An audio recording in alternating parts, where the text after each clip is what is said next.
American യുദ്ധക്കപ്പൽ ചെങ്കടലിൽ ആക്രമിക്കപ്പെട്ടതിനു ശേഷം ബ്രിട്ടന്റെയും American വ്യോമ സൈന്യത്തിന്റെയും വലിയ ആക്രമണം യമന്റെ ഭാഗത്ത് നടന്നതായിരിക്കുന്ന റിപ്പോർട്ട് പുറത്തു വന്നതിനോടനുബന്ധിച്ച് ശക്തമായിരിക്കുന്ന തിരിച്ചടികൾ അമേരിക്കൻ സൈന്യം നേരിട്ടുകൊണ്ടിരിക്കുകയാണ് എന്ന വിവരം പുറത്തു വന്നിരിക്കുകയാണ്. യുദ്ധവിരാമമോ യുദ്ധത്തിന് നിയന്ത്രണമോ ഉണ്ടായിട്ടില്ല. അമേരിക്കയെ ഞെട്ടിപ്പിച്ച ഒരു ആക്രമണമാണ് കഴിഞ്ഞ ആഴ്ച അമേരിക്കയുടെ യുദ്ധ കപ്പലിന് നേരെ ഹൂത്തികൾ നടത്തിയത്. കേടുപാട് സംഭവിച്ചു എന്നുള്ളതും ഒരു ഭാഗം തീപിടിച്ചു എന്നുള്ള രണ്ട് രീതിയിലുള്ള റിപ്പോർട്ടുകളൊക്കെ പുറത്തു വന്നിട്ടുണ്ട്. അക്രമം നടന്നിട്ടുണ്ട് എന്നുള്ളതും തങ്ങൾക്കത് പ്രതിരോധിക്കാൻ സാധിച്ചു എന്നും അമേരിക്കയുടെ വ്യോമ സംവിധാനം തന്നെ അതിന് മറുപടി പറയുകയും ചെയ്തു. എന്നാൽ അവർക്ക് നാശങ്ങളില്ലെങ്കിൽ ഒരിക്കലും അവർ തിരിച്ചടിക്കില്ലായിരുന്നു. വലിയ നാശങ്ങൾ ഉണ്ടാക്കാൻ വേണ്ടി സാധിച്ചതിന്റെ അടിസ്ഥാനത്തിലാണ് ബ്രിട്ടന്റെയും അമേരിക്കയുടെയും സംയുക്തമായിരിക്കുന്ന ആക്രമണം യമന് നേരെ ഉണ്ടായത്. യമനിൽ ആക്രമണം നടത്തിയതിനു ശേഷം ശക്തമായിരിക്കുന്ന തിരിച്ചടി ഹൂത്തികളുടെ ഭാഗത്തുനിന്ന് വീണ്ടും ഉണ്ടായി എന്നുള്ളതും ഈ യുഎസിനെ ചെങ്കടലിൽ തളച്ച് കെട്ടുക തന്നെ ചെയ്യും എന്ന് ഈ വിഭാഗം ഹൂത്തി വിമത വിഭാഗം പ്രഖ്യാപിച്ചതായിരിക്കുന്ന വിവരങ്ങളും പുറത്തു വന്നു.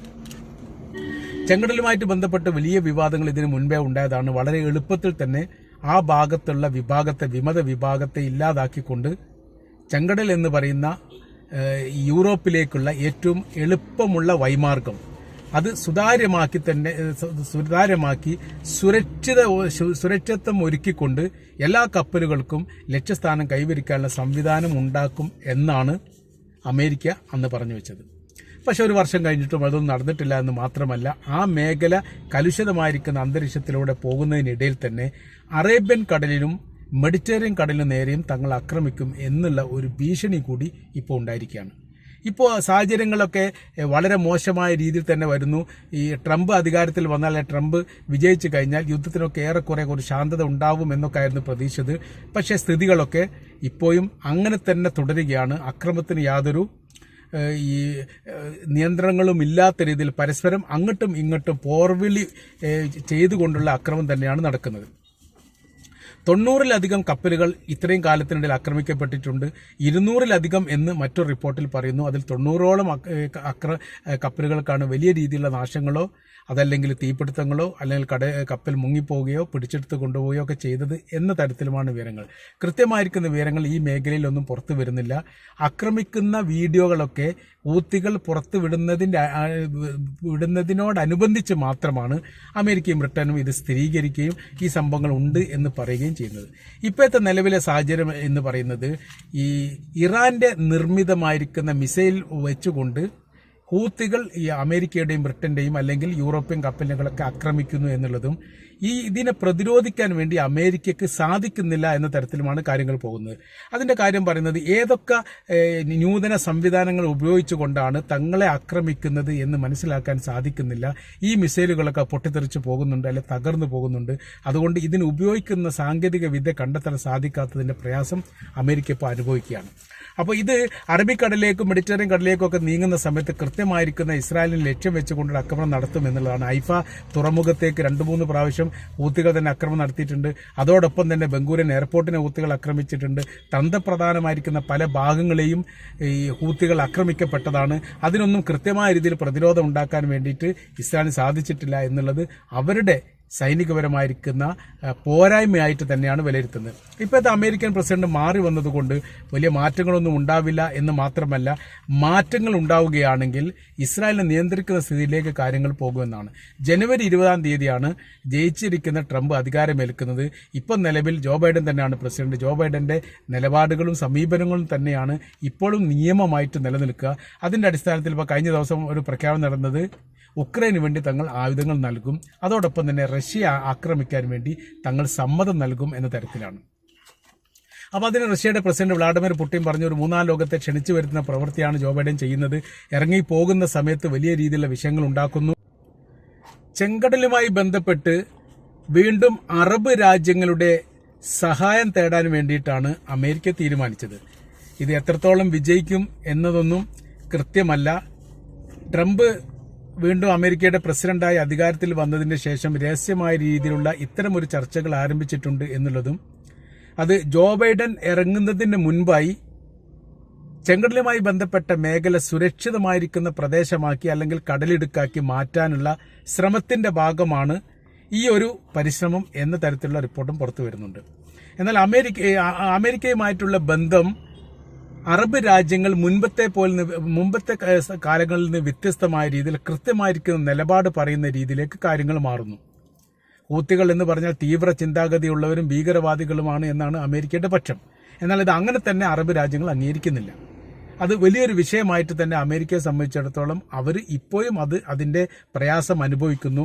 ചെങ്കടലിലെ അതിർത്തി പങ്കിടുന്ന രാജ്യങ്ങൾ, അതിലേറ്റവും പ്രധാനമായിരിക്കുന്ന രാജ്യം ഒന്ന് സൗദി അറേബ്യയാണ്. സൗദി അറേബ്യ ഇതിനോട് സഹകരിക്കുന്നില്ല. ഈജിപ്തും ബഹ്റൈനും UAEയും സഹകരിക്കുന്നില്ല. അങ്ങനത്തെ വലിയൊരു പ്രതിസന്ധി യഥാർത്ഥത്തിൽ അമേരിക്ക ചെങ്കടലുമായിട്ട് ബന്ധപ്പെട്ട് നേരിട്ടുകൊണ്ടിരിക്കുകയാണ്. ഇറാനെ സംബന്ധിച്ചിടത്തോളം ഇറാനെ സാധാരണഗതിയിൽ അറബ് രാജ്യങ്ങൾ തള്ളിപ്പറയാറുണ്ട്. ഇറാനുമായിട്ടുള്ള സൗഹൃദം പ്രതീക്ഷിക്കാത്തതാണ്. അവർ തമ്മിൽ ഉടക്കി നിൽക്കുന്നിടത്തോളം കാലം എല്ലാ കാലത്തും അമേരിക്കക്ക് വലിയ രീതിയിലുള്ള അറേബ്യൻ മേഖലയിൽ ഇടപെടാനുള്ള സാഹചര്യങ്ങൾ ഉണ്ടാവുകയും ചെയ്തിട്ടുണ്ട്. ഇപ്പൊ സ്ഥിതിക്ക് മാറ്റം വന്നിട്ടുണ്ടെന്ന് മാത്രമല്ല, ഇറാനെ പൂർണ്ണമായ രീതിയിൽ വിശ്വാസത്തിലെടുക്കാമെന്നും അവരുമായിട്ടുള്ള സഹകരണത്തിലൂടെ മാത്രമേ ഇസ്രായേലിനെ ഞെട്ടിപ്പിക്കാൻ സാധിക്കും എന്നുള്ള തരത്തിലുള്ള നിലപാടിലേക്ക് അറബ് രാജ്യങ്ങൾ കൂട്ടത്തോടെ മാറിയിരിക്കുന്നു. ഇതും അമേരിക്ക പ്രതിസന്ധി ഉണ്ടാക്കുന്ന കാര്യമാണ്. ഹൂത്തികളുമായിട്ടുള്ള വിഷയത്തിൽ ട്രംപിന്റെ നിലപാട് ഇപ്പോഴും കൃത്യമായ രീതിയിൽ അദ്ദേഹം പറഞ്ഞിട്ടില്ല. സമാധാനമായിരിക്കുന്ന രീതിയിലൂടെ മുന്നോട്ട് പോകണമെന്ന് മാത്രമാണ് പറഞ്ഞത്. ജനുവരി 20 മാത്രമാണ് അധികാരത്തിൽ ട്രംപ് ഏറുന്നത്. അതുവരെ ഇപ്പോഴും നയനിലപാടുകളും കാര്യങ്ങളും തീരുമാനിക്കുന്നത് നിലവിലെ പ്രസിഡന്റ് ജോ ബൈഡൻ തന്നെയാണ്.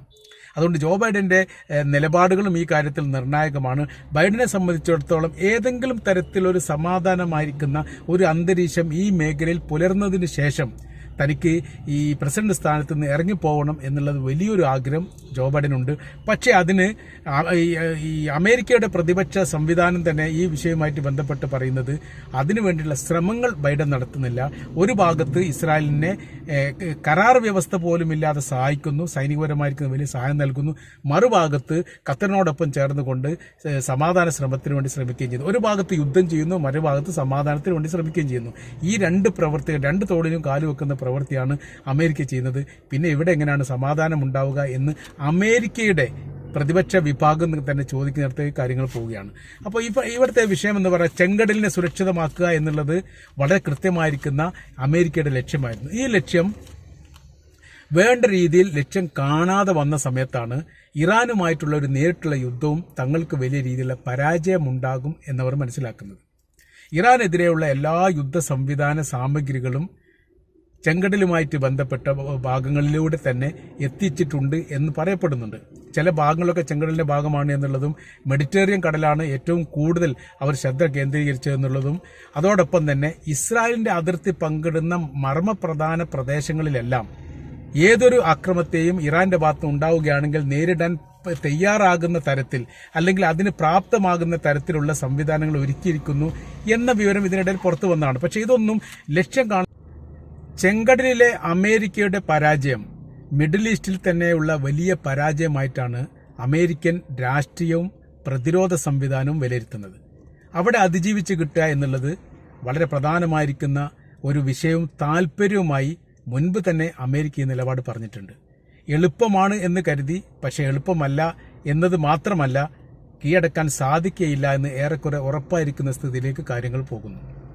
ശക്തമായിരിക്കുന്ന ഒരു തിരിച്ചടി നടത്താൻ വേണ്ടി അമേരിക്ക ഭയപ്പെടുന്നു. ഇതിനൊക്കെ വേണ്ട കാര്യം എന്ന് പറഞ്ഞാൽ അറബ് രാജ്യങ്ങളുടെ സഹകരണമാണ്. ആ സഹകരണത്തിന് വേണ്ടി വലിയ ശ്രമങ്ങളൊക്കെ ജോ ബൈഡൻ നടത്തിയിരുന്നു. അതെല്ലാം പരാജയപ്പെട്ടതാണ്. ട്രംപിനെ സംബന്ധിച്ചിടത്തോളം ഈ മേഖലയിൽ ഒരു സമാധാനം ഉണ്ടാക്കുക എന്നുള്ളത് അദ്ദേഹത്തിന്റെ രാഷ്ട്രീയപരമായിരിക്കുന്ന വലിയ ലക്ഷ്യമായിട്ട് ഇപ്പോഴും പറഞ്ഞിട്ടില്ല. പറയുന്ന രണ്ട് കാര്യങ്ങൾ മാത്രമേ ഉള്ളൂ. ഒന്ന്, റഷ്യയും ഉക്രൈനും തമ്മിലുള്ള വിഷയം. രണ്ടാമത്, പാലസ്തീനും ഇസ്രായേലും തമ്മിലുള്ള വിഷയം. അതിന്റെ ഇടയിലുള്ള ഇറാന്റെ പ്രോക്സി വിഭാഗവുമായി ബന്ധപ്പെട്ട വിഷയത്തെക്കുറിച്ച് ട്രംപ് ചർച്ച പോലും ചെയ്തിട്ടില്ല എന്നാണ് അറിയാൻ വേണ്ടി സാധിച്ചത്. എന്നാൽ രഹസ്യമായ രീതിയിലുള്ള പല ശ്രമങ്ങളൊക്കെ ഇതിനിടയിൽ നടത്തുന്നുണ്ട് എന്നുള്ള വിവരങ്ങളും പുറത്തു വന്നിട്ടുണ്ട്, സ്ഥിരീകരിച്ചിട്ടില്ലെങ്കിൽ പോലും. പറയുന്ന കാര്യം അമേരിക്കയുടെ അഭിമാന വിഷയമായിട്ട് തന്നെ നിലനിൽക്കുന്നത് ചെങ്കടലിന്റെ സുരക്ഷയുമായിട്ട് ബന്ധപ്പെട്ട കാര്യമാണ്. ആ മേഖലയിലുള്ള ഈ പ്രതിരോധ സംവിധാന ശക്തിയെ പരാജയപ്പെടുത്താൻ വേണ്ടി സാധിച്ചിട്ടില്ല എന്ന് പറയുന്നത് വലിയ മാനക്കേടായിട്ട് തന്നെ നിലനിൽക്കുന്നു. കാര്യം എന്ന് പറയുന്നത് ലോകത്തിൽ ഏറ്റവും ശക്തമായിരിക്കുന്ന യുദ്ധക്കപ്പലാണ് കഴിഞ്ഞ പ്രാവശ്യം ആക്രമിക്കപ്പെട്ടത്. അതിന് സമാനമായിരിക്കുന്ന പ്രത്യാക്രമണം നടത്താൻ വേണ്ടി അമേരിക്കക്ക് സാധിച്ചിട്ടില്ല. കാര്യമെന്ന് പറയുന്നത് വലിയ രീതിയിലുള്ള പ്രതിരോധങ്ങൾ ആ മേഖലയിൽ, യമന്റെ മേഖലയിലൊക്കെ ഉണ്ടായിരിക്കുന്നു എന്നതാണ്. സൈനികരുടെ മരണങ്ങൾ സ്ഥിരീകരിക്കാത്ത റിപ്പോർട്ടും പുറത്തു വന്നിട്ടുണ്ട്. വലിയ രീതിയിലുള്ള ഏറ്റുമുട്ടൽ നടന്നിരിക്കുന്നു എന്ന തരത്തിലാണ്. അപ്പോൾ അത്യാധുനികമായിരിക്കുന്ന ആയുധങ്ങൾ ഉപയോഗിച്ചുകൊണ്ടുള്ള അമേരിക്കക്ക് നേരെയുള്ള ആക്രമണത്തെ പ്രതിരോധിക്കാൻ വേണ്ടി അമേരിക്കക്ക് സാധിക്കാത്തതിന്റെ നാണക്കേട് അവർക്കുണ്ട്. ഈ മേഖല സുരക്ഷിതമല്ല എന്ന് ലോകമുഴുവൻ മനസ്സിലാക്കുകയും പരമാവധി 85% കപ്പൽ കമ്പനികളും ഈ മേഖലയിലുള്ള യാത്ര ഒഴിവാക്കി ആഫ്രിക്കൻ മേഖലയിലുള്ള യാത്രയിലേക്ക് മാറ്റത്തിരുത്തലുകൾ വരുത്തുകയും ചെയ്തിട്ടുണ്ട്. ഇത് അമേരിക്കയെ സംബന്ധിച്ചിടത്തോളം അവരെ വല്ലാത്ത രീതിയിൽ വേദനിപ്പിക്കുകയും സാമ്പത്തികപരമായ രീതിയിൽ വലിയ നഷ്ടം അവർക്ക് ഉണ്ടാക്കി കൊടുക്കുകയും ചെയ്ത കാര്യമാണ്. അപ്പോൾ ആ മേഖലയിൽ ഒരു സൈനിക ട്രൂപ്പിനോട് അമേരിക്ക തോൽക്കുന്നു. ഫലസ്തീനിലാണെങ്കിൽ ഈ ഗസയിലെ ഹമാസിനോട് ഇസ്രായേൽ തോൽക്കുന്നു. ബ്രിട്ടനും അമേരിക്കയോടൊപ്പം ചേർന്ന് നിന്നിട്ടും അവർക്ക് പരാജയം ഉണ്ടാകുന്നു. അങ്ങനെ സർവ്വ മേഖലയിലും പരാജയം അനുഭവിക്കുന്ന ദയനീയ അവസ്ഥയിലേക്ക് ലോകത്തിലെ വൻ ശക്തികൾ കൂപ്പുകുത്തിയ വർഷമാണ് 2023 2024. ഇനിയും ഒരു പ്രതീക്ഷ ഇതിന്റെ മുന്നേറ്റവുമായിട്ട് ബന്ധപ്പെട്ട് ഞങ്ങൾക്ക് തീർച്ചയായിട്ടും വലിയ രീതിയിലുള്ള മുന്നേറ്റം ഉണ്ടാക്കാൻ വേണ്ടി സാധിക്കും എന്ന് ഇപ്പോഴും ഇസ്രായേൽ അവകാശപ്പെടുന്നില്ല, അമേരിക്കയും അവകാശപ്പെടുന്നില്ല. അത്രയ്ക്ക് ദയനീയമായിരിക്കുന്ന സ്ഥിതിയിലേക്ക് കാര്യങ്ങൾ പോകുന്നു. പലതരത്തിലും പല രൂപത്തിലുമുള്ള അക്രമ പ്രതിരോധ സംവിധാനങ്ങൾ അമേരിക്കയൊക്കെ ചെങ്കടലുമായിട്ട് ബന്ധപ്പെട്ട് ഉണ്ടാക്കിയിട്ടും അതിനെയും കവച്ച് വെട്ടുന്ന രീതിയിലോ അല്ലെങ്കിൽ അതിനെയും തകർക്കുന്ന രീതിയിലോ ആണ് എതിർഭാഗത്തു നിന്ന് ഈ മേഖലയിലേക്ക് അക്രമം വരുന്നത് എന്ന് സ്ഥിരീകരിക്കപ്പെട്ടിട്ടുണ്ട്. അങ്ങനത്തെ ഒരു പ്രതിസന്ധി യഥാർത്ഥത്തിൽ ഇപ്പോൾ അമേരിക്കയും തുല്യമായ രീതിയിൽ ഇസ്രായേലും അനുഭവിക്കുകയാണ്. മറ്റുള്ള ഒരു രാജ്യങ്ങളും സപ്പോർട്ടായി ചേർന്ന് നിൽക്കുന്ന ഒരു സ്ഥിതി ഇതിനു മുൻപുള്ള ഒരു രാഷ്ട്രീയ പ്രശ്നങ്ങൾക്കിടയിലും ഉണ്ടായിട്ടില്ല എന്നുള്ളത്. ഏതെങ്കിലും ഒരു വിഷയത്തിൽ അമേരിക്ക ഇടപെടുന്ന സമയത്ത് സഖ്യകക്ഷികളും ചേർന്ന് നിൽക്കുന്ന രാജ്യങ്ങളും ഔദ്യോഗികപരമായിരിക്കുന്ന ഈ പിന്തുണ അറിയിക്കൽ സാധാരണയാണ്. ഫലസ്തീൻ ഇസ്രായേൽ യുദ്ധവുമായിട്ട് ബന്ധപ്പെട്ട് എന്നാൽ പിന്തുണ അറിയിക്കുന്നില്ല എന്ന് മാത്രമല്ല, ഓരോരോ രാജ്യങ്ങളും പിന്തുണ മൗനാനുവാദം നൽകപ്പെട്ടവർ പോലും എതിർപ്പ് പ്രകടിപ്പിക്കുകയും അമേരിക്കയെ വിമർശിച്ചുകൊണ്ട് രംഗത്ത് വരികയും ചെയ്തു എന്നുള്ളൊരു പ്രത്യേകതയുണ്ട്. അങ്ങനെ വലിയ പ്രതിസന്ധിയിലൂടെയാണ് യഥാർത്ഥത്തിൽ ചെങ്കടലുമായിട്ട് ബന്ധപ്പെട്ട വിഷയം ഇപ്പോൾ അമേരിക്ക കൊണ്ടുപോകുന്നത്. ട്രംപ് ജനുവരി 20 അധികാരത്തിലേൽക്കും. ആ അധികാരത്തിലേറ്റ് കഴിഞ്ഞാൽ ഈ വിഷയവുമായിട്ട് ബന്ധപ്പെട്ട കാര്യത്തിനോട് താല്പര്യമില്ലെങ്കിൽ തീർച്ചയായിട്ടും അമേരിക്കയെ സംബന്ധിച്ചിടത്തോളം ഈ മേഖലയിൽ ഒരു മുന്നേറ്റം ഉണ്ടാക്കാൻ സാധിക്കാത്ത വിധം ദയനീയ പരാജയത്തിലേക്ക് എത്തും എന്ന സ്ഥിതിവിശേഷം ഇപ്പോൾ തന്നെ സംജാതമായിരിക്കുകയാണ്. റഷ്യയും ചൈനയും ഈ അവസരം നോക്കിക്കൊണ്ട് തന്നെയാണ് ഇറാന് വലിയ പിന്തുണ നൽകുന്നതും. അതുകൊണ്ട് തന്നെ ഈ മേഖല വലിയ രീതിയിൽ കയ്യിലൊതുക്കാൻ വേണ്ടി അവർക്ക് സാധിക്കുകയും ചെയ്യുന്നു. ഇപ്പോൾ തന്നെ പല അറബ് രാജ്യങ്ങളും റഷ്യയോടും ചൈനയോടും വലിയ രീതിയിലുള്ള താല്പര്യം കാണിച്ചിരിക്കുന്നു. പ്രത്യയശാസ്ത്രമായിരിക്കുന്ന പ്രതിസന്ധികളും വിഷയങ്ങളും ആശയപരമായുള്ള സംഘർഷങ്ങളൊക്കെ അവസാനിപ്പിച്ചുകൊണ്ട് മുഖ്യശത്രുവായിരിക്കുന്ന ഇസ്രായേലിനെ നേരിടാൻ റഷ്യക്കോ ചൈനക്കോ സാധിക്കുന്ന പോലെ അമേരിക്കക്ക് സാധിക്കുകയില്ല. അമേരിക്ക കൂടെ കൂട്ടിക്കൊണ്ട് വഞ്ചിക്കുന്ന രീതിയിലുള്ള പ്രവൃത്തിയാണ് ചെയ്തത്. അതുകൊണ്ട് കണ്ണുമടച്ചുകൊണ്ട് അവരെ വിശ്വസിക്കാൻ പറ്റില്ല എന്നുള്ളിടത്തേക്ക് അറബ് ലോകം മാറിയത് ചരിത്രത്തിൽ ആദ്യമായിട്ടാണ്. അതുകൊണ്ട് തന്നെ ഇതിന്റെ മുന്നേറ്റം ഏത് തരത്തിലാണ് ഉണ്ടാവുക എന്ന് പറയാൻ പറ്റാത്ത വിധം ഇപ്പോഴത്തെ ഒരു സംഘർഷാവസ്ഥവും ഈ ചെങ്കടലുമായിട്ട് ബന്ധപ്പെട്ട വിഷയം അവസാനിച്ചിരിക്കുകയാണ് എന്നാണ് യാഥാർത്ഥ്യം. അമേരിക്കയ്ക്ക് ഈ മേഖലയിൽ ഏതെങ്കിലും തരത്തിലൊരു വിജയമോ മുന്നേറ്റമോ ഉണ്ടാകാൻ സാധിക്കുമോ എന്ന കാര്യത്തിൽ യഥാർത്ഥത്തിൽ അമേരിക്ക തന്നെ സംശയിക്കുന്നിടത്തേക്ക് കാര്യങ്ങൾ എത്തിയിരിക്കുകയാണ്.